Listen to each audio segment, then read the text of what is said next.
Today we're going to play through the demo for Like a Dragon, Yakuza Pirates in Hawaii, and I'll give you some of my first impressions of the game. So let's get going. After a very short opening cutscene showing a pirate ship sailing towards a modern Hawaiian island, and some light dialogue from our main characters, the game immediately throws us into a fight with some goons. This acts as a mini tutorial for the combat. I've really only played the turn-based Like a Dragon games, and not the beat-em-up ones, so this was completely different for me. With that being said, this combat is so addicting, but I'll dive into that a bit deeper once I get to that section of the video.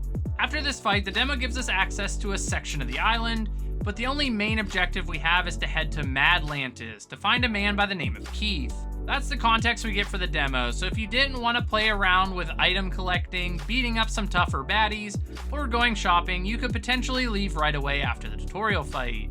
Once we leave the island, we get to see our pirate ship, but we can't freely sell in the demo. We arrive in Madlantis and we have to enter our pirate ship into a Coliseum battle, which acts as the tutorial for pirate ship battles. Yet again, pretty fun. Then we find this man Keith and we get to fight him, and that's it. That's where the demo ends. I messed around for a while on the Hawaiian island and had around 40 minutes of playtime, so this demo is pretty short. Now that you know what to expect, let's go over what I think this game does well and maybe not so well. Based on the demo, I can't say much about the story of this game specifically because it doesn't tell us much, besides that we're the captains of a pirate crew.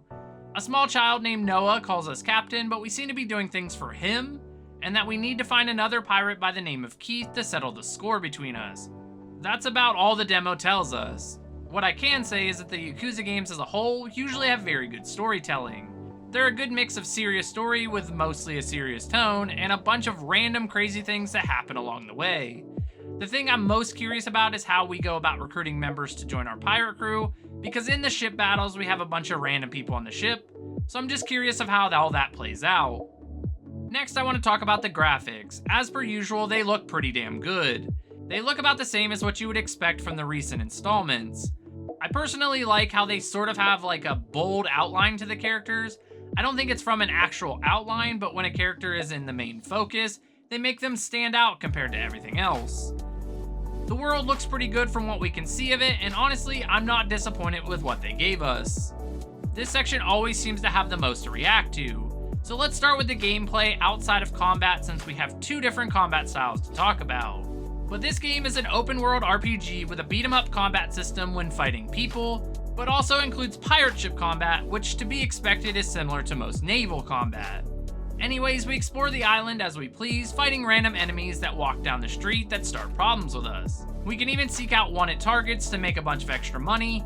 These fights are usually more difficult and you'll probably take some damage, but there are about 50 million shops around the area that sell items that can heal you afterwards, and also increase our anger meter. You're able to stockpile these into your inventory, and I would suggest always having some with you. I mostly say this because the game can be extremely cheap in battle sometimes.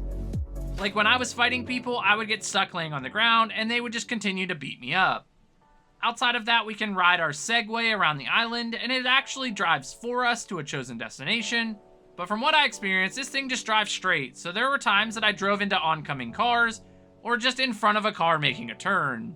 The last thing that the demo shows us is that we have a hook shot and that we can collect various items around the island. I only ever found bugs, but I'm assuming there's probably some pretty cool stuff that we can get later on.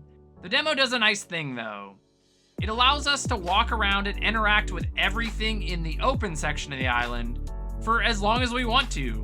At least from what I could tell, there wasn't a time limit. Once we leave this island, we head to Madlantis for more of the same. Just more bars and pirates and a much smaller area to explore. Let's talk about combat when we're fighting humans now. The first thing to note is that even though this is Like a Dragon, this game doesn't have the turn-based combat that came with that title. This goes back to the roots of the series and has us fighting a bunch of people by ourselves. Using the square button, we can throw standard punches that we can chain into combos for even more damage.